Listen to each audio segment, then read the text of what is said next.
Hello students, welcome back to physics with Shubham sir.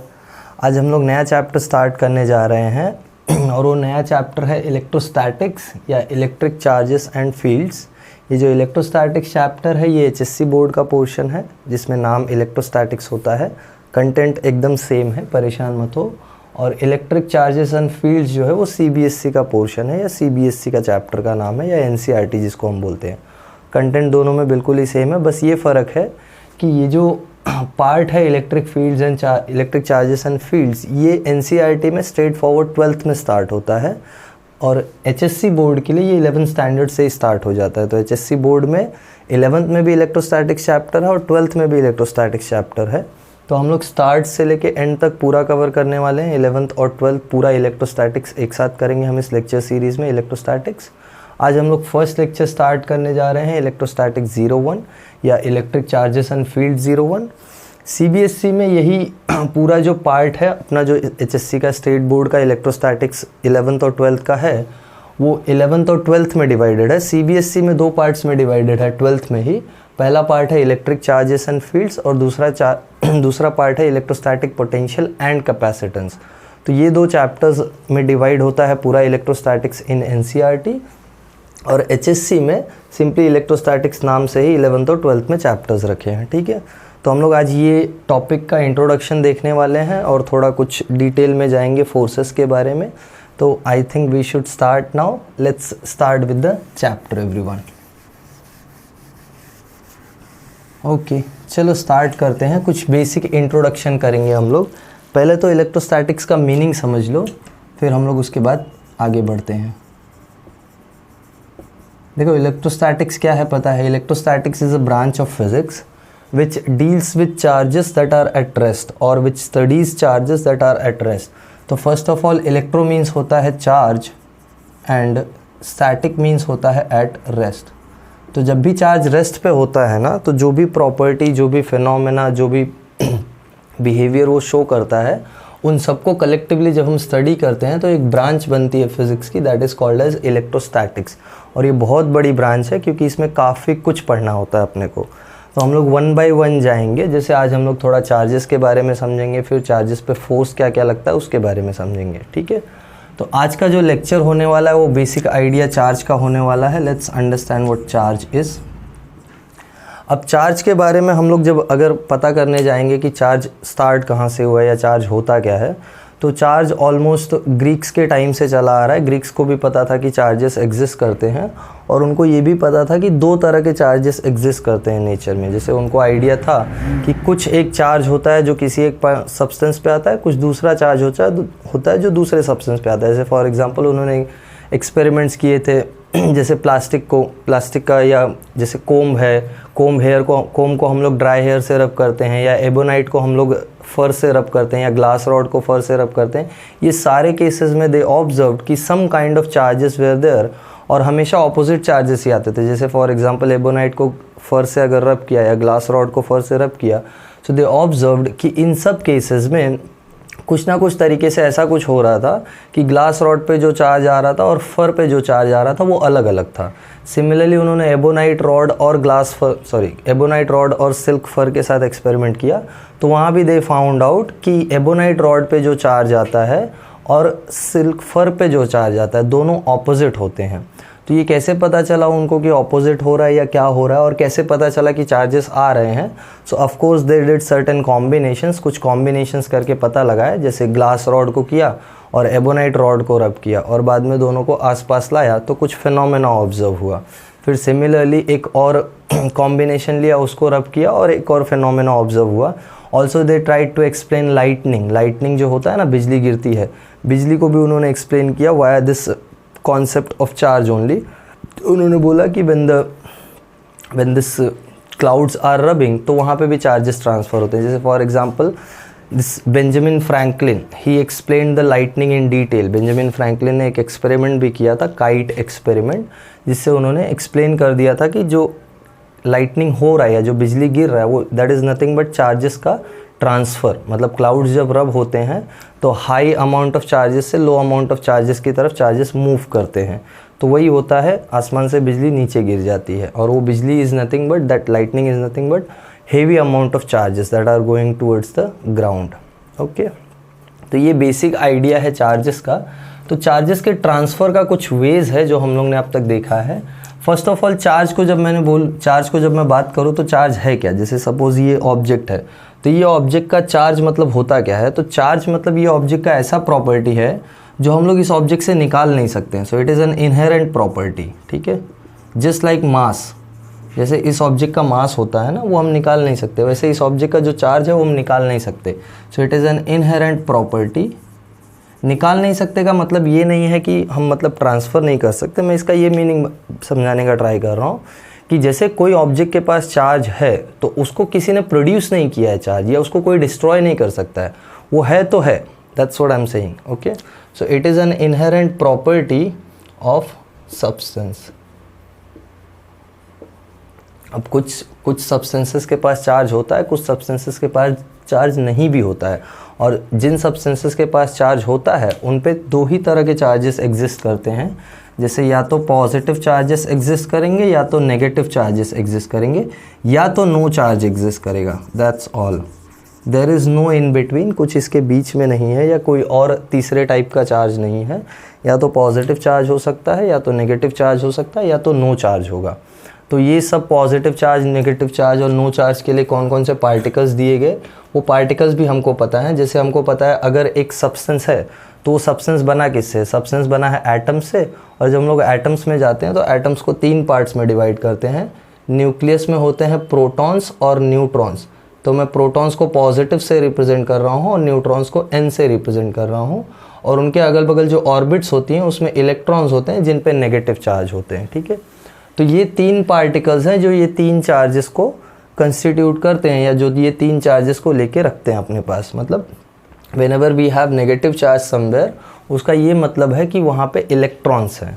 And whenever we have positive charges, उसका ये मतलब नहीं है कि वहाँ पे प्रोटॉन्स है, उसका ये मतलब होता है कि वहाँ इलेक्ट्रॉन्स नहीं है. ठीक है, तो इसका ये मतलब होता है कि वहाँ प्रोटॉन्स एक्सेस में है. बट एक थोड़ा डिटेल में हम जब इसको समझेंगे तो हमको समझ में आएगा कि प्रोटॉन्स एक जगह से दूसरी जगह जाते ही नहीं है. जैसे फॉर एग्जांपल मैं बोलूँ कि मुझे किसी ऑब्जेक्ट पे पॉजिटिव चार्ज देना है, तो ऐसा नहीं कि मैं उस पर 4-5 प्रोटॉन डाल दूँ. प्रोटॉन्स तो फ्रीली मिलते ही नहीं है, वो तो न्यूक्लियस में होते हैं ना. तो ये थोड़ा हम समझेंगे कि इलेक्ट्रिक चार्जेस का जो ट्रांसफ़र है वो सिर्फ और सिर्फ इलेक्ट्रॉन्स के टर्म्स में किया जा सकता है, या सिर्फ और सिर्फ इलेक्ट्रॉन्स के रिस्पेक्ट में किया जा सकता है. प्रोटॉन्स को हम ट्रांसफ़र नहीं कर सकते हैं. ठीक है, वो आएगा धीरे धीरे समझेंगे हम लोग. तो ये 3 तरीके के चार्जेस हैं, पॉजिटिव, नेगेटिव एंड न्यूट्रल या नो चार्ज, जिसमें से पॉजिटिव है प्रोटॉन के पास, नेगेटिव है इलेक्ट्रॉन के पास, और नो चार्ज है न्यूट्रॉन के पास. ठीक है, अब अगर मुझे चार्ज ट्रांसफ़र करना है तो काफ़ी सारे वेज होते हैं. जैसे एक तो होता है फ्रिक्शन का way. When a glass rod is rubbed against silk fur, या जैसे कोई भी glass rod is rubbed against fur, तो हमको ऑब्जर्व होता है that the glass rod acquires positive charges and silk fur acquires negative charges. तो positive charges acquire कैसे करता है glass rod? Suppose this is the glass rod and this is the silk fur. When it is rubbed together, the glass rod acquires positively charged या positive charges, whereas silk fur acquires negative charges. तो ऐसा possible कैसे है?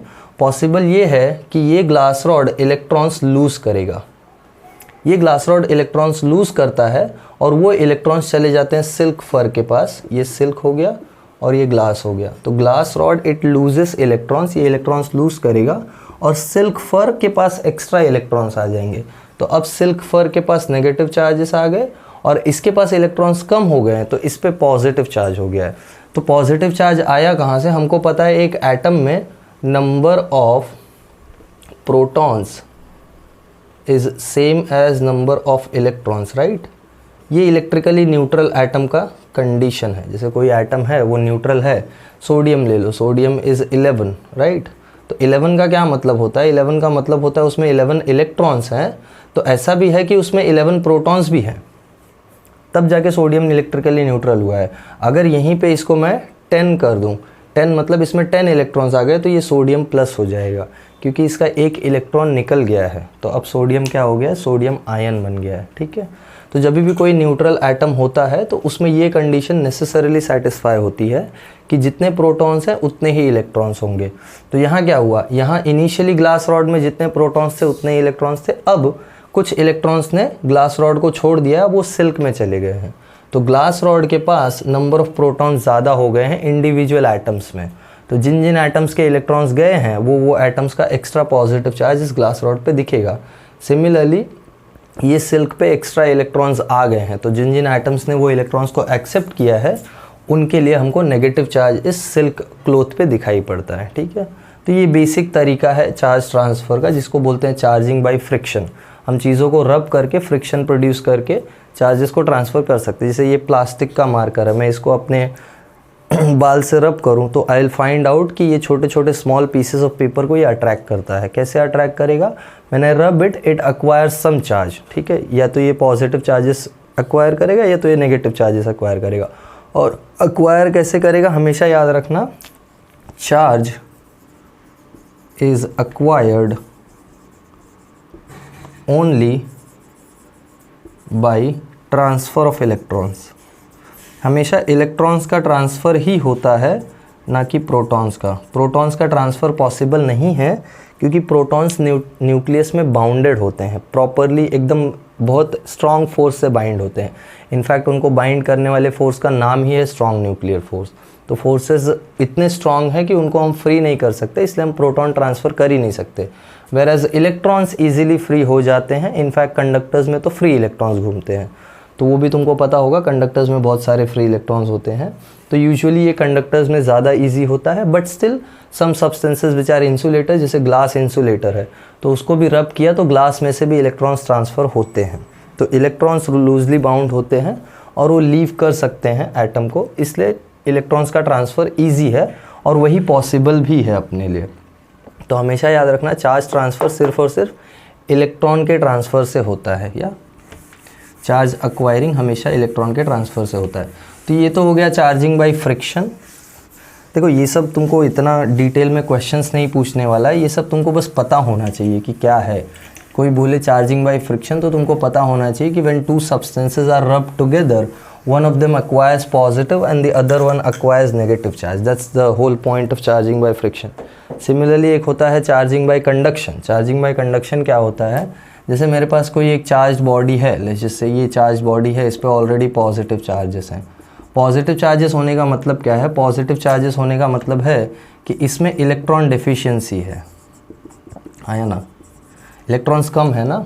इसको मैं contact में लाऊं ऐसे बॉडी के जिस पे कोई चार्जेस नहीं है, मतलब ये न्यूट्रल है। न्यूट्रल का मतलब क्या होता है? न्यूट्रल का मतलब होता है इसमें नंबर ऑफ प्रोटॉन्स और नंबर ऑफ इलेक्ट्रॉन्स सेम है, तो ये बॉडी न्यूट्रल है। तो होगा क्या, अगर ऐसा केस है तो कुछ इलेक्ट्रॉन्स यहाँ से यहाँ ट्रांसफ़र हो जाएंगे और जैसे ही इलेक्ट्रॉन्स यहाँ जाने लगेंगे, अब ये सब्सटेंस का जो पॉजिटिव चार्ज है, जैसे एक इलेक्ट्रॉन आएगा तो एक पॉजिटिव को न्यूट्रलाइज करेगा, दूसरा इलेक्ट्रॉन दूसरे पॉजिटिव को न्यूट्रलाइज करेगा। तो जितने इलेक्ट्रॉन्स यहाँ से यहाँ आएंगे उतने पॉजिटिव चार्जेस यहाँ कम होंगे, बट जितने इलेक्ट्रॉन्स यहाँ से जाएंगे उतने पॉजिटिव चार्जेस यहाँ पे आते जाएंगे। तो देखो मैंने जब दो सब्सटेंसेस को कांटेक्ट में लाया तो एक सब्सटेंस पे से जो चार्ज था वो थोड़ा इस पे चला गया है। तो एक्चुअल में ऐसा थोड़ी हुआ है कि यहाँ से पॉजिटिव चार्जेस उठ के यहाँ गए, नहीं, यहाँ से इलेक्ट्रॉन्स उठ के यहाँ आए हैं। ठीक है, और इलेक्ट्रॉन्स का जो ट्रांसफ़र है वो चार्जेस को यहाँ कम और यहाँ बढ़ा रहा है। तो यहाँ कुछ चार्जेस न्यूट्रलाइज होंगे और यहाँ वो चार्जेस अपीयर होंगे because of absence of electrons. So this is by conduction. ठीक है, ये कंडक्शन से हो गया। और एक एग्जांपल ले लेते हैं, जैसे यही मेरे पास है, इसमें नेगेटिव चार्जेस हैं। नेगेटिव चार्जेस होने का मतलब क्या होता है? नेगेटिव चार्जेस होने का मतलब है इसमें एक्सेस इलेक्ट्रॉन्स है। इसी को मैं कांटेक्ट में लाऊं एक न्यूट्रल बॉडी के, तो अब इलेक्ट्रॉन्स एक्सेस से यहाँ ट्रांसफ़र होंगे, तो यहाँ कुछ इलेक्ट्रॉन्स आएंगे तो यहाँ वही इलेक्ट्रॉन्स कम हो जाएंगे। तो ये देखो, ये बॉडी से कुछ चार्ज यहाँ चला गया है, तो यहाँ तुम बोल सकते हो नेगेटिव चार्जेस ट्रांसफ़र हुए हैं, और एक्चुअल में होते भी हैं क्योंकि इलेक्ट्रॉन्स ट्रांसफ़र होते हैं ना। तो नेगेटिव चार्जेस ट्रांसफ़र हो सकते हैं एक बॉडी से दूसरे बॉडी में, पॉजिटिव चार्जेस नहीं ट्रांसफ़र होते। पॉजिटिव चार्जेस के लिए ट्रांसफ़र होने के लिए इलेक्ट्रॉन्स को ट्रांसफ़र होना पड़ता है, जो पॉजिटिव चार्जेस को रीडिस्ट्रीब्यूट करता है। मतलब पहले यहाँ कुछ पॉजिटिव चार्जेस थे, वो यहाँ से कम हो जाएंगे और यहाँ आ जाएंगे। तो ऐसा नहीं कि यहाँ से उठ के यहाँ आए, नहीं, इलेक्ट्रॉन्स यहाँ से यहाँ गए हैं। ठीक है, तो बेसिक आइडिया याद रखना कि ट्रांसफ़र हमेशा इलेक्ट्रॉन्स का होता है। एक और मेथड होता है इंडक्शन का। ये सब तुमने स्कूल में पढ़ा होगा, मैं बस रिवीजन करा रहा हूँ ताकि तुमको चार्जेस का बेसिक प्रॉपर्टीज़ याद रहे। ठीक है, जैसे एक इंडक्शन का मेथड होता है। इंडक्शन होता है, डिफ्यूजन होता है, फिर फ्रिक्शन होता है, इलेक्ट्रोलिसिस होता है, बहुत सारे मेथड्स हैं चार्ज ट्रांसफ़र के या चार्जिंग के। ठीक है, सेल्स में तो अलग ही मेथड चलता है, इलेक्ट्रोलिसिस एंड ऑल।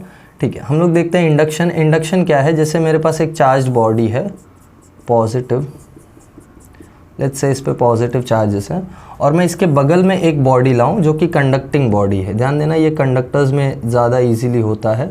तो मैं एक कंडक्टिंग बॉडी अगल बगल लेके आऊँ तो होगा क्या, होगा ये कि ये पॉजिटिव चार्ज इसके सारे इलेक्ट्रॉन्स को अट्रैक्ट कर लेगा और इसके सारे पॉजिटिव चार्जेस को इधर लेके आ जाएगा। ठीक है, तो अब मैं क्या करूँ, अब मैं इसी पार्ट को यहाँ ग्राउंडिंग कर देता हूँ। ग्राउंडिंग मतलब मैं ग्राउंड के थ्रू कनेक्ट कर दूँ तो होगा क्या, होगा ये कि ये सारे पॉजिटिव चार्जेस यहाँ से लीव कर जाएंगे, और जब पॉजिटिव चार्जेस यहाँ से लीव करेंगे तो ग्राउंडिंग के बाद अब ये बॉडी को मैं हटा देता हूँ और इस बॉडी पे सिर्फ और सिर्फ नेगेटिव चार्जेस बचेंगे। तो ये हो गया charging of the body by induction. ये सेम प्रोसेस पॉजिटिव की जगह नेगेटिव के लिए भी कर सकते हैं। जैसे मैं ग्राउंडिंग यहाँ पे कर दूँ तो एक्सेस इलेक्ट्रॉन्स नीचे चले जाएंगे ग्राउंड में। देखो ग्राउंड हमेशा जो है ना क्या काम करता है पता है, सिंक का काम करता है। सिंक मतलब क्या होता है, एक्स्ट्रा जो भी चीज़ है वो सिंक में जाएगा। तो यहाँ एक्स्ट्रा पॉजिटिव चार्जेस थे तो वो ग्राउंड में चले गए। तो ऑफकोर्स पॉजिटिव चार्जेस जाते नहीं हैं कहीं पे भी, तो हुआ क्या है यहाँ पे ग्राउंड से इलेक्ट्रॉन्स आ गए हैं जिसने इन चार्जेस को बैलेंस कर दिया है। तो ये चार्जेस गायब हो गए, तो बचे कौन से, नेगेटिव चार्जेस। ठीक है, ये सारे कुछ सिंपल मेथड्स हैं चार्जिंग बाय इंडक्शन। ठीक है, अब हम लोग थोड़ा चार्जेस के बारे में उनकी प्रॉपर्टीज़ समझते हैं, बेसिक प्रॉपर्टीज़ ऑफ चार्जेस। ठीक है, पहले तो ये समझ लो दो टाइप के चार्जेस हैं, पॉजिटिव नेगेटिव, और थर्ड है न्यूट्रल मतलब नो चार्ज। तो हम लोग प्रॉपर्टीज़ देखते हैं ज़रा, प्रॉपर्टीज़ ऑफ चार्जेस। क्या है properties of charges? First property is additive nature. Additive nature मतलब क्या होता है? एडिटिव नेचर मतलब होता है कि चार्जेस को हम ऐड कर सकते हैं। अब ऑफकोर्स चार्जेस को ऐड करना मतलब क्या होता है, जैसे सपोज़ मेरे पास एक बॉडी है, ठीक है, इसमें कुछ अमाउंट ऑफ पॉजिटिव चार्जेस हैं और कुछ अमाउंट ऑफ नेगेटिव चार्जेस हैं। ठीक है, लेट्स से मैं कंसिडर करता हूँ चार्जेस का जो SI यूनिट होता है, अभी मैंने चार्जेस को डिफाइन नहीं किया है बट स्टिल ठीक है, यहाँ साइड में मैं चार्ज का नोटेशन बना के चलता हूँ। चार्ज का जो SI यूनिट है दैट इज़ कूलम। ठीक है, कूलम मतलब it is named after the person coulomb. So charge का SI यूनिट कूलम होता है। तो मैं कंसिडर करता हूँ कि चार्ज है +4 कूलम पॉजिटिव वाला और इधर चार्ज है -3 कूलम नेगेटिव वाला। तो एडिटिव नेचर क्या बोलता है? एडिटिव नेचर बोलता है जो इस बॉडी पे टोटल चार्ज होगा वो 1 कूलम का पॉजिटिव चार्ज होगा। क्यों? क्योंकि ये दोनों ऐड होंगे ना, तो 4 - 3 will give you +1 coulomb. This is additive nature. यहीं पे अगर मेरे पास एक बॉडी है, ठीक है, इस बॉडी पे मैंने यहाँ से -6 कूलम डाला। अभी -6 कूलम का मतलब 6 इलेक्ट्रॉन्स नहीं होते हैं, ये अभी क्लियर करूँगा मैं जस्ट एक इंडिकेशन दे रहा हूँ कि यहाँ से मैंने -6 कूलम डाला और यहाँ से भी मैंने चार्जेस दिए सपोज़ -3 कूलम के। तो एडिटिव नेचर के हिसाब से जो नेट चार्ज हो जाएगा वो हो जाएगा -6 - 3 यानी -9 कूलम। ठीक है, this is how charges can be added. तो क्लियरली दिखाई पड़ रहा है कि बॉडी पे जो चार्ज होता है, ओवरऑल चार्ज, नेट बॉडी, पूरे बॉडी पे जो ओवरऑल चार्ज होता है वो पॉजिटिव भी हो सकता है, नेगेटिव भी हो सकता है, और तुमने थर्ड केस भी सोच लिया होगा, ज़ीरो भी हो सकता है। जैसे कोई ऑब्जेक्ट है उस पर जितना पॉजिटिव चार्ज है उतना ही नेगेटिव चार्ज है, जैसे +3 कूलम का पॉजिटिव और -3 कूलम का नेगेटिव, तो नेट चार्ज 0 भी हो सकता है। अब एक इम्पॉर्टेंट बात है यहाँ पे, जैसे इसको हम लोग मास से एनालॉजी ले सकते हैं कि जिससे सब्सटेंसेस का मास ऐड हो जाता है। बट द थिंग इज़ कि जब भी सब्सटेंसेस का मास ऐड होता है हमेशा नंबर पॉजिटिव आता है। जैसे कोई सब्सटेंस का मास हमेशा पॉजिटिव होगा, whereas उसके चार्ज के बारे में ये सेम चीज़ नहीं बोल सकते हम लोग। सब्सटेंस का चार्ज पॉजिटिव भी हो सकता है, नेगेटिव भी हो सकता है, इनफैक्ट 0 भी हो सकता है, बट मास के केस में ऐसा पॉसिबिलिटी नहीं है, मास हमेशा पॉजिटिव होता है। ठीक है, बट जैसे मास ऐड हो जाता है सब्सटेंस का, जैसे फॉर एग्जांपल मैं एक छोटा मास लूँ ऐसे और एक छोटा मास लूँ ऐसे, एक छोटा मास लूँ ऐसे, तो अब टोटल मास मुझे निकालना है, ये m1, ये m2, ये m3, तो एडिटिव मास क्या होता है, ये होता है m1 plus m2 plus m3, right. मैं दो चीज़ें ले लूँ, जैसे ये पेन और ये डस्टर, और मुझे टोटल मास निकालना है, तो मैं पेन और डस्टर का मास ऐड कर दूंगा ना, that's additive nature of mass. Similarly charges को भी वैसे ही ऐड कर सकते हैं, but the thing is since they have opposite natures और since they can have positive और नेगेटिव नेचर्स, तो उनका ओवरऑल जो वैल्यू होता है वो ज़ीरो भी आ सकता है, पॉजिटिव भी आ सकता है, नेगेटिव। जैसे इन दोनों का मास मैं ऐड करूं तो कभी मुझे नेगेटिव नंबर मिलने का चांस नहीं है, ना कभी ज़ीरो मिलने का चांस है, इज़न्ट इट। कभी ज़ीरो मिलने का चांस है क्या? नहीं पॉसिबल है ना। बट चार्जेस के केस में ऐसा पॉसिबल है, जैसे इस पर +3 कूलम चार्ज है और इस पर -3 कूलम चार्ज है, और मैं इस पूरे सिस्टम का ओवरऑल चार्ज पूछूं तो ज़ीरो आ जाएगा, ठीक है। इस पर -5 है, इस पर -3 है, सॉरी इस पे +3 और इस पे -5 है, तो ओवरऑल चार्ज -2 कूलम आ जाएगा। That's how charges can be positive, negative और zero, whereas mass can never be negative और ज़ीरो, हमेशा पॉजिटिव ही होगा। तो ये एक प्रॉपर्टी होती है एडिटिव नेचर की चार्जेस की। आई होप सबको समझ में आया होगा। ध्यान से लेक्चर पे फोकस करके रखो। अच्छा, ये ज़्यादा बेटर होगा अगर तुम इसको नोट डाउन भी करते चलो साथ में लेक्चर में। Consider it as proper lecture, ये मैं पूरा लेक्चर ही ले रहा हूँ यूट्यूब पे, तो तुम इसको लेक्चर की तरह अटेंड करोगे तो तुमको ज़्यादा फ़ायदा होगा। अदरवाइज़ सुन के कुछ होने वाला नहीं है, सुन के तुम थोड़े टाइम में भूल जाओगे इसको, ठीक है। सो इट्स बेटर तुम बुक और पेन लेके बैठो और इसको नोट डाउन करते हुए चलो, ठीक है। एडिटिव नेचर बोलता है charges can be added, okay, add कर सकते हैं हम चार्जेस को। Second, there's a property called as conservation of charges. Just like conservation of mass या conservation of energy, conservation of charges भी होता है। क्या होता है conservation of charges? समझो, जैसे मेरे पास एक ऑब्जेक्ट है या एक सिस्टम है, एक क्लोज सिस्टम है, ठीक है। इसमें मेरे पास कुछ पार्टिकल्स थे, लेट्स से इस पे चार्ज था +1 कूलम का, इस पे चार्ज था +3 कूलम का, और इस पे चार्ज था -1 कूलम का, ठीक है। 3 चार्जेस थे। चार्जेस को मैं स्मॉल q से रिप्रेजेंट करता हूँ, Q1, Q2, Q3। मैंने इस पूरे सिस्टम को छोड़ दिया थोड़े टाइम के लिए, या इन्फिनिट अमाउंट ऑफ टाइम के लिए छोड़ दिया, और बाद में ये सिस्टम कुछ ऐसा दिखता है। ये सेम सिस्टम है, ठीक है, बॉक्स भी सेम है, सेम एनक्लोजर है, बट अब इसमें चार्जेस का नंबर सपोज चेंज हो गया, मतलब पार्टिकल्स कोलाइड हुए या कुछ भी, कुछ इंटरनल फिनोमेना हुआ है, पार्टिकल्स कोलाइड हो गए, पार्टिकल्स सेपरेट हो गए, कुछ तो हुआ, let's say I am not worried about that. तो उसके बाद अगर सपोज मुझे 4 पार्टिकल्स या 4 पॉइंट मासेस, सॉरी 4 चार्जेस मिलते हैं, Q1, Q2, Q3 and Q4। Suppose एक का मुझे वैल्यू दिया है, एक का मुझे वैल्यू दिया है 2 कूलम +2 कूलम, एक का वैल्यू दिया है +1 कूलम, इसका वैल्यू दिया है -2 कूलम। तो हमको इसकी वैल्यू निकालनी है, ठीक है। लेट्स फाइंड आउट कि Q3 की वैल्यू कितनी होगी। तो इसके लिए हम यूज़ करेंगे principle of conservation. Conservation of charges क्या बोलता है? कॉन्जर्वेशन ऑफ चार्जेस बोलता है charges can neither be created nor be destroyed, या total amount of charge in an enclose system always remains constant. मतलब किसी भी सिस्टम में जो एनक्लोज्ड है, जिसको सराउंडिंग से हमने कोई भी इंटरेक्शन अलाउ नहीं किया है, तो वो केस में चार्जेस का जो टोटल अमाउंट है वो हमेशा कंजर्व्ड रहेगा। तो मुझे कुछ ये केस मिला, तो मुझे पता है यहाँ जो टोटल चार्ज था वही यहाँ भी टोटल चार्ज होने वाला है। क्यों? क्योंकि ये सराउंडिंग से इनक्लोज सिस्टम है ना, सराउंडिंग से इसका कोई कांटेक्ट नहीं है। मैं इसको चाहे जितने टाइम के लिए छोड़ दूँ, सराउंडिंग से कोई कांटेक्ट नहीं है। मतलब सराउंडिंग से चार्जेस आने का या इसमें से चार्जेस सराउंडिंग में जाने का कोई पॉसिबिलिटी नहीं है। मतलब सारे के सारे चार्जेस जो अंदर थे वो अभी भी अंदर ही हैं, भले नंबर चेंज हो जाए पार्टिकल्स का, बट ओवरऑल चार्ज चेंज नहीं होगा। That is conservation of charge, ठीक है। जैसे ये पेन देखो ना, कंजर्वेशन ऑफ मास के टर्म्स में इसको समझो। ये पेन चाहे ऐसे रखूँ, चाहे इसको मैं इन्फिनिट पार्टिकल्स में डिवाइड कर दूँ, ओवरऑल मास तो वापस घूम के उतना ही आने वाला है ना। अगर इसका टोटल मास सपोज 20 ग्राम है, तो इसको अगर मैं 10 पार्ट्स में डिवाइड करूं और 10 पार्ट्स का टोटल मास निकालूं, तो वो भी 20 ग्राम आएगा, टोटल 20 ग्राम, ठीक है। That is conservation of mass. Similarly charges का भी वही है। अगर एक पार्टिकल का चार्ज इतना है, बाद में वो एक पार्टिकल दो पार्टिकल्स में डिवाइड हो जाता है, तो उन दोनों का ओवरऑल चार्ज जो होगा वो इनिशियल पार्टिकल के चार्ज के इक्वल होगा। ठीक है, that's called as conservation of charges. यहाँ अप्लाई करते हैं, जैसे यहाँ टोटल चार्ज कितना हो जाएगा, Q1 नेट, ये कितना आ जाएगा +1 -1 0 +3, यानी टोटल चार्ज है +3 कूलम।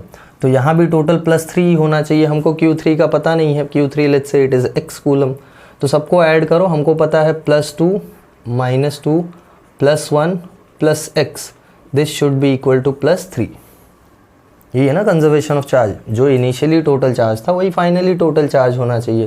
तो इनिशियली +3 था, फाइनली भी +3 आ रहा है। यहाँ से क्लियरली दिखाई पड़ रहा है +2 -2 कैंसिल, x की वैल्यू कितनी आती है +3 -1 यानी +2 कूलम। यहाँ से x की वैल्यू आ गई +2 coulomb. Simple as that. Okay, I hope सबको समझ में आया होगा। ये देख लो, टोटल चार्ज +3 था ना, अब इनको ऐड करो, +2 +2 4 +1 5 और -2 यानी +3 वापस से बच रहा है। So that's how principle of conservation of charges work, and that is what principle of conservation is. मतलब total amount of charge in an enclose system will always remain constant. ठीक है, उसको मैं यहाँ लिख देता हूँ।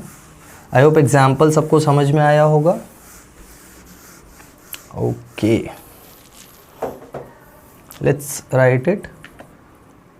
The total amount of charges in an enclosed system is always constant।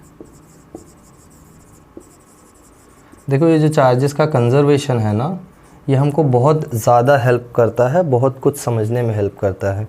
जैसे फिज़िक्स में एक थियरी है कॉल्ड एज CPT सिमेट्री। जो भी इक्वेशन, चाहे हम वो कितने भी हायर लेवल पे करें, चाहे हम लोग जैसे इटर्नल इन्फ्लेशन का बात करते हैं कि हाँ जब बिग बैंग हुआ उसके बाद इन्फ्लेशन हुआ, ये सब हुआ, चाहे हम लोग माइक्रोस्कोपिक स्केल पे चले जाएं या क्वांटम मैकेनिक्स में चले जाएं या एटॉमिक स्केल पे चले जाएं, हर जगह पे ये जो CPT कंजर्वेशन है ये फॉलो होना चाहिए, मतलब charge parity and time conservation. तो charge conservation one of the 3 most fundamental conservations है। मतलब ये 3 अगर वॉयलेट हो गए नेचर में तो वो फिनोमेना पॉसिबल नहीं है। CPT कंजर्वेशन अगर नहीं फॉलो होता है किसी भी चीज़ में तो वो फिनोमेना पॉसिबल नहीं। तो उसमें से चार्ज एक फंडामेंटल चीज़ है, अगर वो कंजर्व नहीं है तो नेचर में वो प्रोसेस ही पॉसिबल नहीं है। इसलिए चार्जेस का कंजर्वेशन इतना फंडामेंटल है। ठीक है, okay, last one is quantization of charges. ये बहुत इंपॉर्टेंट है, quantization of charges. Quantization of charges क्या बोलता है? क्वांटाइजेशन ऑफ चार्जेस बोलता है कि चार्जेस हमेशा यूनिट्स में रहते हैं। यूनिट्स में रहते हैं का मतलब क्या है? यूनिट्स में एग्जिस्ट करते हैं का मतलब क्या है? मतलब ये है कि अगर मेरे पास एक बॉडी है समझो, और इस पर मैंने चार्ज दिया, ठीक है, सपोज़ मैंने इस पर चार्ज दे दिया +1 कूलम का, तो +1 कूलम जो जाएगा ना वो कुछ तो फिक्स्ड अमाउंट में जाएगा। जैसे यूनिटरी मेथड को मैं समझाता हूँ, क्वांटाइजेशन का मतलब मैं समझाता हूँ। मतलब ये है कि जैसे मैं दुकान पे जाऊँ मार्कर ख़रीदने, ठीक है, मैं 1 मार्कर ख़रीद सकता हूँ, 2 मार्कर ख़रीद सकता हूँ, 3 मार्कर ख़रीद सकता हूँ, 4 मार्कर ख़रीद सकता हूँ। कैन आई बाय 1.5 मार्कर या 1.5 मार्कर, 2.5 मार्कर, 3.5 मार्कर ख़रीद सकता हूँ मैं? ये पॉसिबल नहीं है। क्यों? क्योंकि मार्कर्स का जो नंबर है वो इंटीजर्स में एग्जिस्ट करता है, वो भी पॉजिटिव। यानी मैं +1 मार्कर ख़रीद सकता हूँ, +2 ख़रीद सकता हूँ, +3। मैं 1.5 मार्कर नहीं ख़रीद सकता, मैं 2.5 मार्कर नहीं ख़रीद सकता, 1.3 मार्कर नहीं ख़रीद सकता। तो वैसे चार्जेस भी जो है ना वो एक फिक्स्ड यूनिट में एग्जिस्ट करते हैं, और वो जो फंडामेंटल यूनिट है वो होती है इलेक्ट्रॉन्स। मतलब जो स्मॉलेस्ट चार्ज नेचर में एग्जिस्ट करता है वो होता है electrons. Smallest charge to exist in nature. तो मतलब जहाँ भी जिस भी बॉडी पे चार्ज होता है ना वो हमेशा कुछ नंबर ऑफ इलेक्ट्रॉन्स में होगा। क्यों? क्योंकि इलेक्ट्रॉन पे जो चार्ज है वो स्मॉलेस्ट चार्ज इन नेचर है। जैसे नंबर ऑफ मार्कर स्मॉलेस्ट कितना है? 1 है ना, तो या तो 1 मार्कर हो सकता है, या तो 2 हो सकता है, या तो 3 हो सकता है, या तो 4। तो अगर मैं 4 मार्कर खरीद रहा हूँ तो उसको मैं 1 × 4 लिख सकता हूँ ना। मतलब यूनिट इनटू कितने टाइम्स है। तो जैसे मैंने 1 कूलम लिखा है, या सपोज 1 कूलम अगर तुमको यूनिट से कंफ्यूज कर रहा है, सपोज 3 कूलम लिखा है, तो इसका क्या मतलब है, इसका मतलब है कि कुछ तो नंबर ऑफ इलेक्ट्रॉन्स होंगे जो कंबाइन होके इतना चार्ज बना रहे हैं। ठीक है, हमेशा चार्जेस यूनिट्स में एग्जिस्ट करते हैं या क्वांटाइज्ड एग्जिस्ट करते हैं, मतलब कभी भी चार्जेस मिक्सअप नहीं होंगे। मतलब किसी भी बॉडी पे, जैसे सपोज ये बॉडी है, तो इस पे जो चार्जेस आएंगे ना वो हमेशा कुछ तो नंबर ऑफ इलेक्ट्रॉन्स में आएंगे। ऐसा नहीं कि 1.5 इलेक्ट्रॉन्स हो सकता है या 3.5 इलेक्ट्रॉन्स हो सकता है, ये पॉसिबल नहीं है। पॉसिबल इसलिए नहीं है क्योंकि इलेक्ट्रॉन्स जो होते हैं वो फंडामेंटल पार्टिकल्स हैं, उनको तुम तोड़ नहीं सकते हो। या तो पूरा का पूरा इलेक्ट्रॉन ट्रांसफ़र होगा या तो इलेक्ट्रॉन ट्रांसफ़र होगा ही नहीं। मतलब किसी बॉडी पे तुमने चार्जिंग किया और उस पर कुछ चार्ज आया, तो या अगर पॉजिटिव चार्ज आया मतलब उससे कुछ इलेक्ट्रॉन्स गए हैं, अगर नेगेटिव चार्ज आया तो उस पर कुछ इलेक्ट्रॉन्स आए हैं, ये हमने पहले डिस्कस कर लिया है। तो अगर ये बॉडी पे पॉजिटिव चार्ज है तो इस पे से कुछ fixed number of electrons he transfer हुए होंगे, और वो नंबर हमेशा क्वांटाइज होगा, वो नंबर हमेशा नंबर ऑफ इंटीजर्स में होगा, और वो पॉजिटिव इंटीजर्स होंगे। मतलब हमेशा इलेक्ट्रॉन्स ट्रांसफ़र होंगे तो 1 2 3 4 5 6 1000 5000 1 लाख 2 लाख ये सब टर्म्स में होंगे। कभी 1.5 2.5 3.5 ऐसा नंबर नहीं पॉसिबल है। मतलब इलेक्ट्रॉन को डिवाइड नहीं कर सकते। तो स्मॉलेस्ट चार्ज जो नेचर में एग्जिस्ट करता है वो चार्ज ऑन इलेक्ट्रॉन है, और स्मॉलेस्ट चार्ज होने की वजह से चार्ज क्वांटाइज्ड है। मतलब किसी भी बॉडी पे चार्ज हमेशा नंबर ऑफ इलेक्ट्रॉन्स के टर्म्स में एग्जिस्ट करेगा। ओके, अगर किसी बॉडी पे कुछ भी चार्ज है तो उसको हमेशा हम लोग नंबर ऑफ इलेक्ट्रॉन्स में रिप्रेजेंट कर सकते हैं, क्योंकि इलेक्ट्रॉन पे जो चार्ज है वो फंडामेंटल चार्ज है, वो स्मॉलेस्ट चार्ज है नेचर में। ठीक है, so what it says charge on any object can be represented in integral number of electrons। मतलब कुछ तो इंटीग्रल नंबर ऑफ इलेक्ट्रॉन्स ही होंगे हमेशा। ऐसा नहीं कि 1.5 हो जाएगा, 2.5 हो जाएगा या 10.5 इलेक्ट्रॉन, ऐसा पॉसिबल नहीं है। हमेशा हमेशा complete integral number of electrons he exist करेंगे।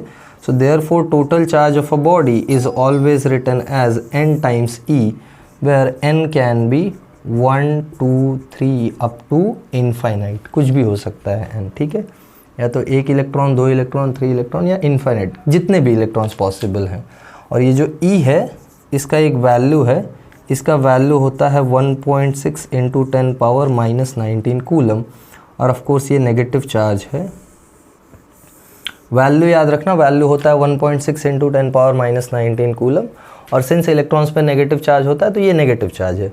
अच्छा, ये सेम चार्ज प्रोटॉन्स पे होता है, तभी तो एटम इलेक्ट्रिकली न्यूट्रल है ना।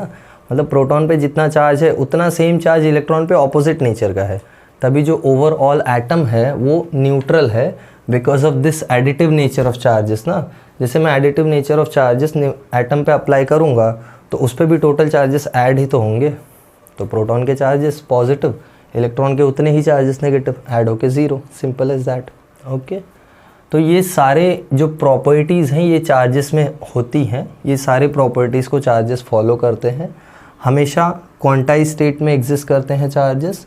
हम लोग अभी फाइंड करेंगे कि 1 कूलम में एक्चुअली कितने इलेक्ट्रॉन्स होते हैं, वो भी हम फाइंड करेंगे। फिर हम लोग देखेंगे कि ये सब जो हमने लगाया है conservation of charges and all that, ये धीरे धीरे कहाँ काम आता है। जैसे कंजर्वेशन ऑफ चार्जेस हम आगे धीरे धीरे केमिस्ट्री में यूज़ करेंगे ज़्यादा। मतलब जहाँ भी कोई भी रिएक्शन होगा वहाँ चार्जेस हमेशा बैलेंस होता है, जहाँ भी आयन फॉर्मेशन होगा वहाँ चार्जेस हमेशा बैलेंस होगा। तो हमेशा तुम कंजर्वेशन ऑफ चार्जेस लगाते हुए चलोगे, और एडिटिव नेचर ऑफ चार्जेस तो न्यूमेरिकल्स में यूज़ होता ही रहेगा। ठीक है, सो आई होप यहाँ तक सबको समझ में आया है जो भी चल रहा है। ज़्यादा परेशान हो रहे हो, कंफ्यूजिंग लग रहा है तो मुझे बताओ, मैं थोड़ा और इजी करने का ट्राई करूँगा, but I have tried to make it easiest as easy as possible. मैंने मुझसे जितना हो सकता है मैंने ट्राई तो किया है, बट ठीक है। Alright, I will clear this. I hope note down कर लिया था सबने। चलो हम लोग अब फाइंड करते हैं कि 1 कूलम चार्ज में कितने इलेक्ट्रॉन्स होते हैं। मतलब जब हम बोलते हैं किसी बॉडी पे 1 कूलम चार्ज आया है तो उसका मतलब क्या है कि उस पर कितने इलेक्ट्रॉन्स आए हैं। अच्छा देखो, 1 कूलम चार्ज होने का मतलब ज़रूरी नहीं है कि हमेशा उस पर इलेक्ट्रॉन्स आए हैं। अगर पॉजिटिव 1 कूलम है तो उसका ये भी मतलब है कि उस पर से उतने इलेक्ट्रॉन्स गए हैं। समझ में आ रहा है ये बात? देखो पॉजिटिव चार्ज कब आता है, when electrons leave the body, right, और नेगेटिव चार्ज कब आता है, when electrons come to the body और कम ऑन द ऑब्जेक्ट, ठीक है। So we are going to find number of electrons in 1 coulomb charge, ठीक है। Let's find it out. Suppose कोई ऑब्जेक्ट है, इस पे 1 कूलम का चार्ज है। हम लोग ये नहीं बोल रहे हैं कि ये पॉजिटिव है या नेगेटिव है, वी आर जस्ट सेइंग कि 1 कूलम का चार्ज है, कुछ भी हो सकता है, पॉजिटिव 1 कूलम, नेगेटिव 1 कूलम। हमको बस पता करना है कि 1 कूलम कितने इलेक्ट्रॉन्स के वजह से पॉसिबल है, ठीक है। सो विल फाइंड, हमको पता है net charge is always equal to n times e. Charge कितना है 1 कूलम, n हमको पता करना है, ई कितना है, ई है 1.6 into 10⁻⁻19, right. Is that clear, ठीक है। यहाँ से n कैसे निकालोगे, n हो जाएगा 1/1.6 इंटू 10⁻⁻19। इसको सॉल्व करोगे तो तुमको मिलता है 6.25 इंटू 10⁻18 इलेक्ट्रॉन्स। ये नंबर याद रखो तो बहुत अच्छा है। मतलब अगर 1 कूलम का भी जो चार्ज है ना वो तुमको बॉडी पे लाना है तो अराउंड 10⁻18 इलेक्ट्रॉन्स का ट्रांसफ़र रिक्वायर्ड है। अगर पॉजिटिव 1 कूलम लाना है, जैसे सपोज़ ये पॉजिटिव 1 कूलम है, तो यहाँ से 10⁻18 या 6.25 इंटू 10⁻18 इलेक्ट्रॉन्स निकलने पड़ेंगे, और यहीं नेगेटिव देना है या नेगेटिव चार्ज लाना है तो इस पे तुमको 6.25 इंटू 10⁻18 इलेक्ट्रॉन्स लाने पड़ेंगे। तो अगर नंबर ऑफ़ इलेक्ट्रॉन्स इतना ज़्यादा है, अरे 10⁻18 मतलब समझता है क्या, 10⁻9 ऑफ अ बिलियन, मतलब 1 बिलियन जो होता है वो 10⁻9 होता है ना, उसका raise to 9। So it's a very very big number. मतलब 10 के आगे 18 ज़ीरो, 1 के आगे 18 ज़ीरोज़ है या 10 के आगे 17 ज़ीरोज़ है, तो वो नंबर हम लोग इतना इजीली तो नहीं काउंट कर पाएंगे। तो यही प्रॉब्लम है कि जैसे कोई ऑब्जेक्ट होता है उस पर चार्ज 1 कूलम होता है तो हम बोल नहीं पाते हैं कि इस पे नंबर ऑफ़ इलेक्ट्रॉन्स के टर्म्स में चार्ज है। इसीलिए ये जो क्वांटाइजेशन ऑफ चार्ज वाला प्रॉपर्टी है ना, ये इतना डिफ़िकल्ट होता है अंडरस्टैंड करने को या एक्सेप्ट करने को कि कैसे चार्जेस इतने सारे पार्ट्स में डिवाइडेड हैं। तो इसीलिए प्रॉब्लम है कि number of charges, number of electrons जो रिक्वायर्ड होता है वो बहुत ज़्यादा होता है, और उसको बैठ के काउंट कौन करेगा। We can't count it with normal calculations ना। तो इसीलिए ये प्रॉब्लम है, इसीलिए हम क्वांटाइजेशन ऑफ चार्ज को इतना इजीली एक्सेप्ट करते नहीं हैं। जैसे ये जो ग्लास रॉड वाला केस है, ग्लास रॉड एंड सिल्क फर, ये जो ग्लास रॉड और सिल्क फर वाला केस है, इसमें भी जो चार्जेस आते हैं वो नियर टू 10⁻⁻6 कूलम आते हैं या माइक्रो कूलम में आते हैं। तो माइक्रो कूलम भी इतना ज़्यादा चार्ज है या माइक्रो कूलम में भी इतने ज़्यादा नंबर ऑफ़ इलेक्ट्रॉन्स रिक्वायर्ड होंगे कि यहाँ भी हमको पता नहीं चलेगा कि चार्जेस इलेक्ट्रॉन्स के नंबर्स के फॉर्म में है या कंटिन्यूसली पूरा चार्ज है, ठीक है। जैसे सपोज़ मैं यहाँ पे नंबर ऑफ़ इलेक्ट्रॉन्स निकालूँ तो वो कितना हो जाएगा, हमको पता है n into 1.6 into 10⁻⁻19 will be equal to 10⁻⁻6, right, yes और नो। और इसी को मैं सिंप्लीफाई करूँगा तो नंबर नियरली आता है 10⁻+12 इलेक्ट्रॉन्स। ये भी नंबर बहुत हाई है। मतलब कोई ग्लास रॉड है, उस पर 1 माइक्रो कूलम का चार्ज है तो उस पर 10⁻+12 इलेक्ट्रॉन्स हैं, अगर ग्लास रॉड पे नेगेटिव चार्ज है। तो अगर उस पर पॉजिटिव चार्ज है मतलब उससे 10⁻12 इलेक्ट्रॉन्स छोड़ के गए हैं, तो ये काउंट करना पॉसिबल नहीं है ना। तो इसलिए हमेशा हमको चार्जेस कंटिन्यूस दिखाई पड़ते हैं, हमेशा हमको चार्ज कंटिन्यूस दिखाई पड़ेगा। जब हम लोग ऑब्जर्वेशन करेंगे तो हमेशा हमको कंटिन्यूस दिखाई पड़ेगा, बट ऐसा पॉसिबल नहीं है। क्यों? क्योंकि हमेशा वो नंबर ऑफ़ इलेक्ट्रॉन्स में ही एग्जिस्ट करता है। जैसे ये बोर्ड देखने में कंटिन्यूस दिखाई पड़ रहा है, बट मुझे पता है ये एटम्स से बना है ना। तो जैसे मास जो होता है या मैटर जो होता है वो भी क्वांटाइज होता है, वो भी नंबर ऑफ़ एटम्स में होता है। या नंबर ऑफ़ एटम्स को भी तोड़ते जाओ तो तुमको electrons, protons, neutrons, in fact quarks मिल जाएंगे। तो इतना नीचे तक क्वांटाइजेशन पॉसिबल है। क्वार्क्स के अंदर भी स्ट्रिंग्स का क्वांटाइजेशन है जो कि हाइपोथेसाइज्ड है ऑलरेडी, तो वो प्रूव होने में टाइम लगेगा। But still what I am saying is कि जैसे जैसे हम चीज़ों को लोअर लेवल पे देखते जाते हैं समझ में आता है कि क्वांटाइजेशन एग्जिस्ट कर रहा है, कि मतलब कुछ तो स्मॉलेस्ट यूनिट है। तो चार्जेस के लिए भी वो स्मॉलेस्ट यूनिट है एंड दैट इज़ 1 इलेक्ट्रॉन। हमेशा जहाँ भी चार्ज होगा वो 1 इलेक्ट्रॉन के टर्म्स में लिखा जा सकता है। That's what I am trying to tell. Okay, चलो एनफ डिबेट जैसा हो गया ये, बट आई होप समझ में आया होगा तुमको जो मैं बोल रहा हूँ। नंबर ऑफ़ चार्जेस हमेशा इलेक्ट्रॉन्स के टर्म्स में होंगे, या टोटल चार्ज हमेशा इलेक्ट्रॉन्स के टर्म्स में होगा। यही है तुम्हारा quantization of charges. Okay, all right, good. I hope समझ में आ रहा है सबको। इलेक्ट्रोस्टैटिक्स से रिलेटेड जो भी डाउट है वो तुम्हारा ये चैप्टर में क्लियर हो जाएगा। मैं ट्राई करूँगा अपना बेस्ट सब कुछ समझाने का तुमको। लेट्स सी, नेक्स्ट कॉन्सेप्ट जो हमको पढ़ना है that is going to be forces between charges. ठीक है, इस पे डिटेल डिस्कशन करेंगे। और अब तो थोड़ा ध्यान लगा लो क्योंकि यहाँ से पूरा इलेक्ट्रोस्टैटिक्स स्टार्ट हो रहा है, बेसिक्स। अब तक तो तुमने सब कुछ स्कूल में पढ़ा था, है ना। थोड़ा कंजर्वेशन वगैरह अभी नया आया होगा, या मे भी शायद वो भी पढ़ा है तुमने। क्वांटाइजेशन थोड़ा नया था, बट यहाँ से तो कम्प्लीटली तुम्हारा 11th-12th का प्योर फिजिक्स स्टार्ट हो जाएगा। तो थोड़ा ध्यान से समझो। What are forces between charges. ये हम लोग ने ऑलरेडी ऑब्जर्व कर लिया था कि लाइक चार्जेस सबको पता है repel, correct, and unlike charges ये भी सबको पता है अट्रैक्ट, करेक्ट। और न्यूट्रल चार्जेस कोई शो नहीं करते हैं बिहेवियर, मतलब न्यूट्रल आया तो कुछ बिहेवियर नहीं है। तो लाइक चार्जेस रिपेल करते हैं, अनलाइक चार्जेस अट्रैक्ट करते हैं। ये वेरी इंपॉर्टेंट कंक्लूजन है। अब ये पॉसिबल कैसे है, मतलब इसमें क्या हो रहा है कि क्यों अट्रैक्शन है, क्यों repulsion. There must be some force ना। तो फोर्स को जिसने एक्सप्लेन किया that was Coulomb. Now we are going to understand Coulomb's law in electrostatics. तो कूलम ने बताया कि ये जो बिहेवियर है this is possible because there is a force that is existing in between charges. और वो फोर्स क्या है, he stated the law in statement, he stated the law and the statement of the law is such that the force of attraction, ध्यान से सुनो, और repulsion. क्यों, क्योंकि ये फोर्स जो है वो अट्रैक्टिव और रिपल्सिव दोनों है ना, depending given on the condition of course. Attraction और repulsion is directly proportional to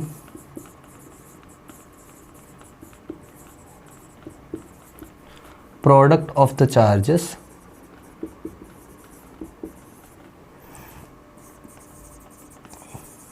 and inversely proportional to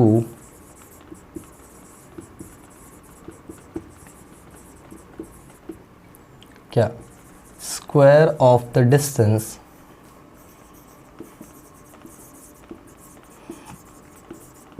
between the two charges। ये लॉ कहीं देखा हुआ लग रहा होगा तुमको, मुझे भी देखा हुआ लग रहा है। ये न्यूटन्स ग्रेविटेशनल लॉ के एनालॉगस में है। मतलब न्यूटन्स लॉ ऑफ ग्रेविटेशन था ना, universal law of gravitation. The force of gravity is directly proportional to product of the masses and inversely proportional to square of the distance. Same way में Coulomb's law भी है। And इसको हम अगर लिखें तो force is directly proportional to product of the charges Q1 Q2। Consider कर लेते हैं ना, सपोज मेरे पास एक चार्ज है Q1 और एक और चार्ज है Q2 जो कि सेपरेटेड है r डिस्टेंस से। So the force is directly proportional to product of the charges and inversely proportional to square of the distance. मतलब क्लियरली समझ में आ रहा है कि चार्जेस का अमाउंट जितना ज़्यादा होगा फोर्स उतना स्ट्रांग होगा, प्लस चार्जेस में डिस्टेंस जितना ज़्यादा होगा फोर्स उतना कम होगा, क्योंकि इनवर्स स्क्वायर प्रोपोर्शन है ना। ठीक है, इसको आगे कंटिन्यू किया तो प्रोपोर्शनैलिटी कंबाइन होगा and we will get F being directly proportional to Q1 Q2 upon R square. यहाँ से प्रोपोर्शनैलिटी हटाते हैं तो हमको मिलता है constant. Constant is K times Q1 Q2 by R square. ये जो K है इसको बोलते हैं कूलम्स कांस्टेंट। इस पे डिटेल में डिस्कशन करेंगे। Let it be equation number 1 and let K be Coulomb's constant. I hope इतना समझ में आया होगा। अभी इसको आगे हम लोग कंटिन्यू कर रहे हैं। पहले इतना पॉज करके नोट डाउन कर लो क्योंकि ये बहुत इंपॉर्टेंट है, बार बार पूछता है। एटलीस्ट 11th के एग्ज़ाम में तो बार बार पूछेगा HSC बोर्ड वालों के लिए, और 12th के एग्ज़ाम में CBSE के लिए भी इम्पॉर्टेंट है। ठीक है, सो नोट डाउन करो। ओके, आई होप सबने नोट डाउन किया है। चलो मैं थोड़ा आगे डिस्कशन कंटिन्यू करता हूँ फोर्सेस के बारे में।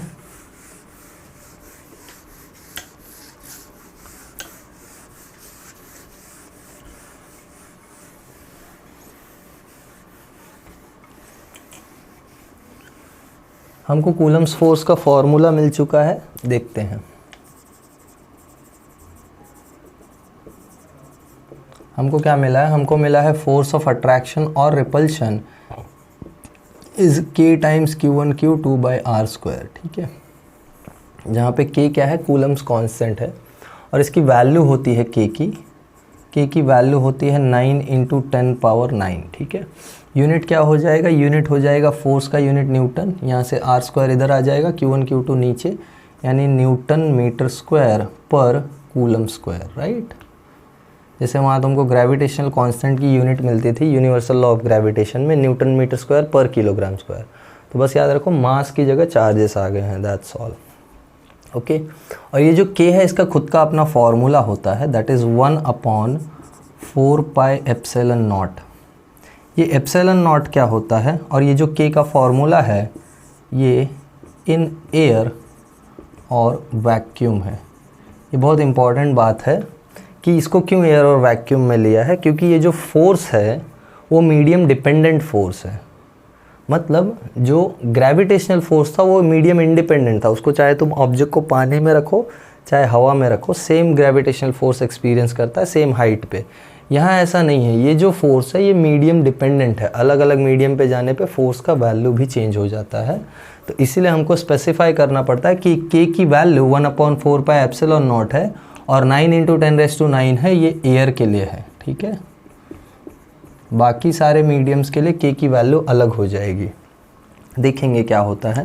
Where this epsilon naught is called permittivity of free space. Free space मतलब फ्री ही, एयर और vacuum.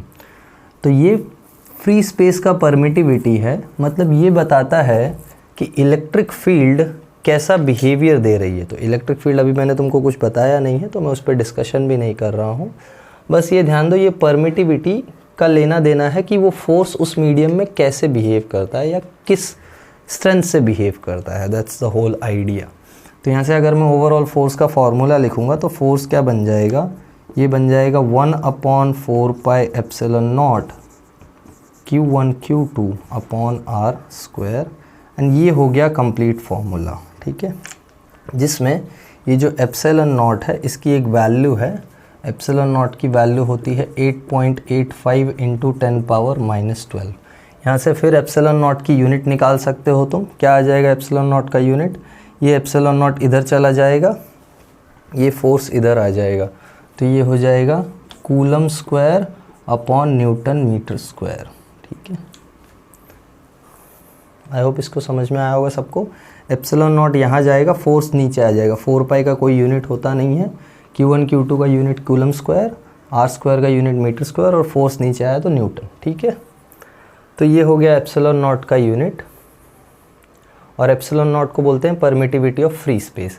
So this is our Coulomb's force in free space. अगर इसका मैं ग्राफ बनाना चाहूँ तो कैसा दिखेगा ग्राफ, ज़रा देखते हैं। कूलम्स फोर्स वर्सेस डिस्टेंस, इसका ग्राफ कुछ ऐसे दिखने वाला है, लाइक दिस।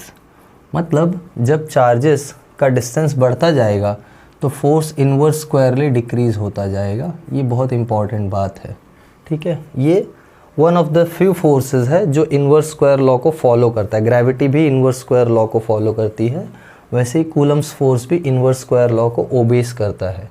तो याद रखना, this F obeys inverse square law.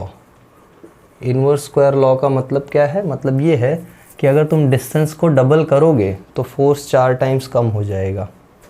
ठीक है, जैसे यहाँ सिंप्लीफिकेशन कर लो, इफ़ R इज़ 2R तो फोर्स कितना हो जाएगा?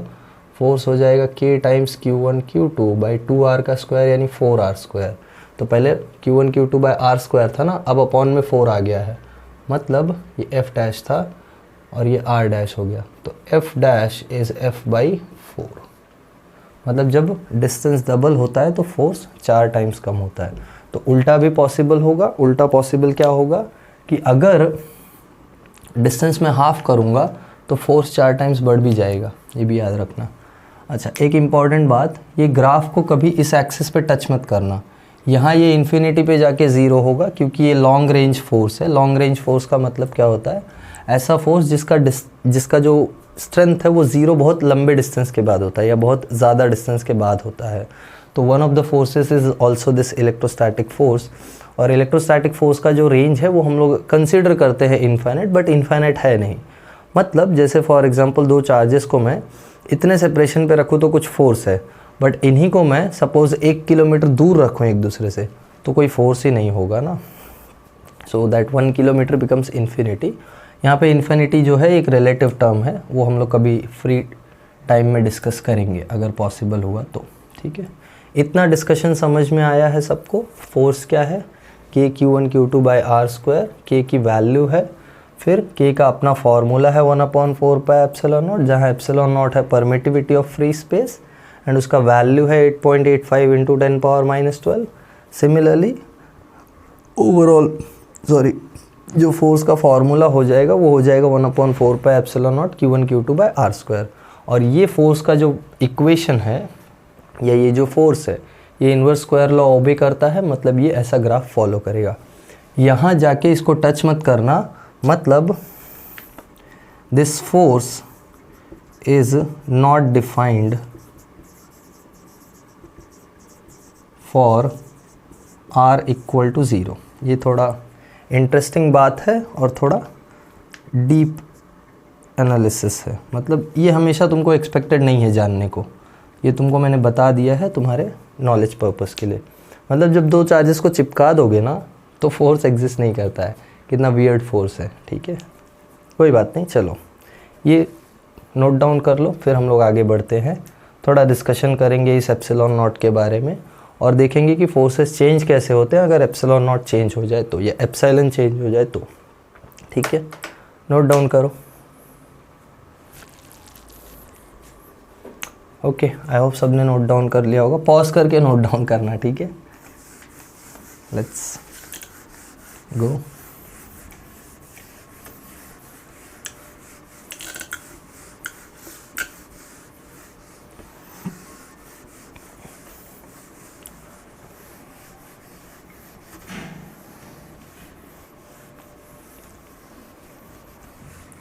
ओके, अब ये तो फ्री स्पेस के लिए परमिटिविटी होता है, permittivity of free space. Suppose in a medium if permittivity is epsilon, मतलब एप्सिलॉन नॉट इंडिकेशन था फ्री स्पेस या वैक्यूम के लिए। किसी मीडियम में परमिटिविटी एप्सिलॉन है। ये जो सिंबल है ना इसको हम बोलते हैं एप्सिलॉन। ये चाहिए तो यहाँ साइड में रखना, this is called as epsilon. ठीक है, ग्रीक सिंबल है। सो अगर किसी मीडियम में परमिटिविटी एप्सिलॉन है तो वहाँ फोर्स क्या हो जाएगा? Force in that medium will be 1/4 pi epsilon Q1 Q2 by r²। ठीक है, मैं डिवाइड करता हूँ दोनों को। F0 मुझे पता है क्या था, या F वैक्यूम में क्या था? वैक्यूम में था 1/4 pi epsilon naught Q1 Q2 by r², right, यही था ना। इन दोनों को मैं डिवाइड कर देता हूँ, F medium upon F vacuum करता हूँ तो देखो मुझे क्या मिलेगा। मुझे मिलेगा ये तो पूरा cancel, simple as that. 4 pi से 4 pi cancel, simple as that. क्या मिल रहा है? FM मतलब एप्सिलॉन नीचे आ जाएगा और ये ऊपर चला जाएगा, एप्सिलॉन नॉट अपॉन एप्सिलॉन। ठीक है, तो यहाँ से जो फोर्स इन मीडियम आ रहा है वो आ रहा है epsilon naught upon epsilon into force in vacuum. और ये जो रेशो है ना, here this epsilon upon epsilon naught, ये है ratio of permittivity of medium to permittivity of free space, मतलब एक आइडियल सिचुएशन से कंपैरिजन है, किसी मीडियम का इतना परमिटिविटी है कंपेयर टू फ्री स्पेस का क्या परमिटिविटी है, और ये कंपैरिजन हमको देता है relative permittivity. This is very important, it gives us relative permittivity. मतलब किसी भी मीडियम का रिलेटिव परमिटिविटी क्या होता है, रिलेटिव परमिटिविटी होता है उस मीडियम का परमिटिविटी डिवाइडेड बाय वैक्यूम का परमिटिविटी। जैसे तुमने रिलेटिव डेंसिटी पढ़ा था, यहाँ मैं रिलेटिव डेंसिटी का फॉर्मूला लिखता हूँ, relative density of a substance is density of that substance divided by density of water. क्यों वाटर से कंपेयर करते हैं, क्योंकि वाटर की डेंसिटी आइडियल है 1 है, वैसे ही वैक्यूम की परमिटिविटी आइडियल है एप्सिलॉन नॉट, और किसी मीडियम की परमिटिविटी जो भी है उससे जब हम कंपेयर करते हैं तो हमको मिलता है रिलेटिव परमिटिविटी। ठीक है, इसको बोलते हैं रिलेटिव परमिटिविटी, और ये क्वांटिटी सेम क्वांटिटीज़ का रेशो है, तो इसका कोई यूनिट नहीं होता है, कोई डायमेंशन नहीं होता है। ठीक है, तो ये तो मैंने तुमको रिलेटिव डेंसिटी रेफरेंस के लिए बताया। Now you understand relative permittivity जो क्वांटिटी है it is unitless and dimensionless. ठीक है, तो रिलेटिव परमिटिविटी यहाँ सब्स्टिट्यूट करेंगे तो क्या मिल जाएगा, ये एक्सप्रेशन हो जाएगा force in medium is F upon relative permittivity. क्यों, क्योंकि ये रेशो उल्टा है ना, this upon this is relative permittivity, तो this upon this 1 upon relative permittivity हो जाएगा ना, तो ये मिल गया। मतलब क्या बता रहा है, बता ये रहा है कि force in a medium is decreased by a factor of relative permittivity of that medium। तो किसी मीडियम का जो रिलेटिव परमिटिविटी होता है ना, उस मीडियम में फोर्स उतने टाइम्स डिक्रीज हो जाता है। ये बहुत इंपॉर्टेंट कंक्लूजन है, यहाँ से हम काफ़ी क्वेश्चंस भी इनकाउंटर करेंगे।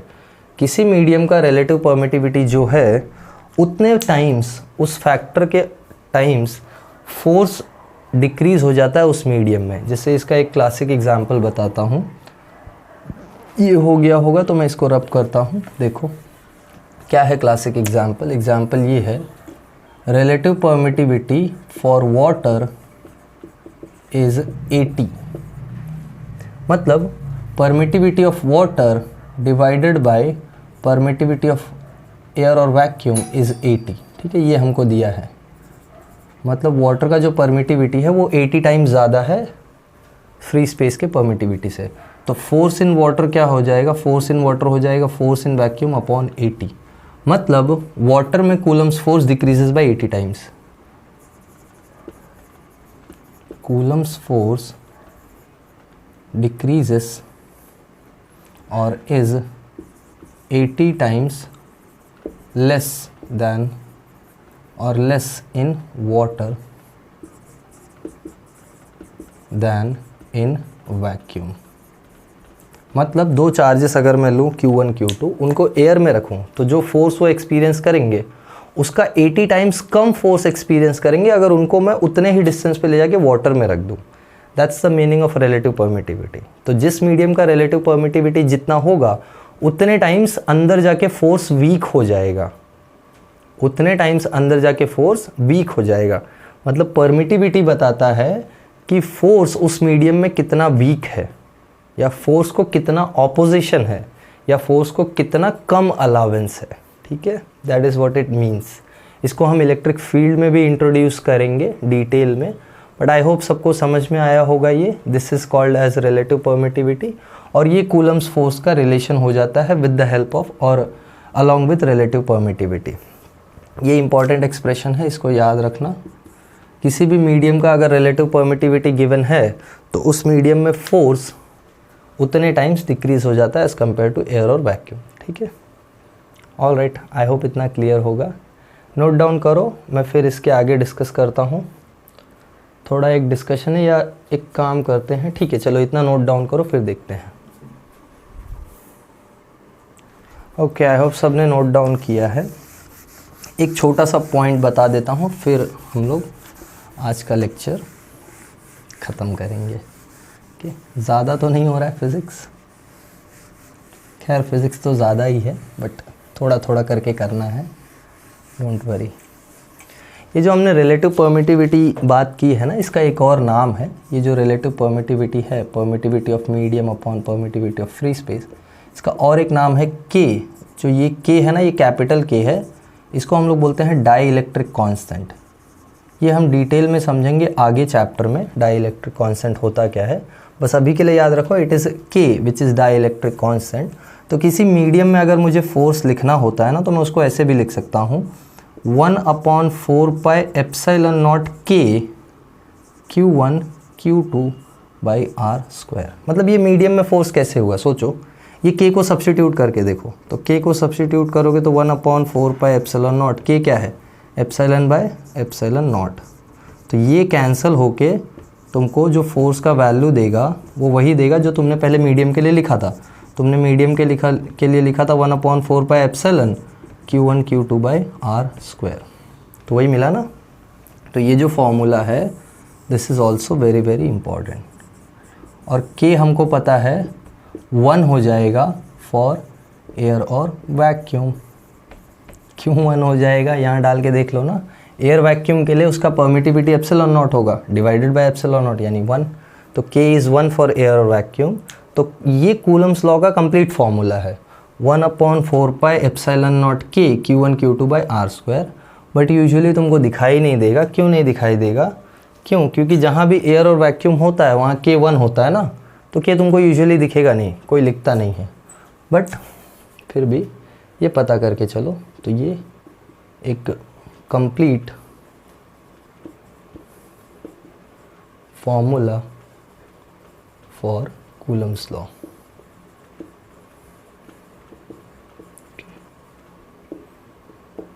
Alright, good. सो आज जो भी लेक्चर में किया है सबको समझ में आया होगा। आज हम लोग यही लेक्चर ख़त्म करते हैं, इसके बाद नेक्स्ट लेक्चर में कंटिन्यू करेंगे। हम वेक्टर फॉर्म में भी देखेंगे कूलम्स लॉ को। तो thank you everyone and will stop it here. Bye everyone.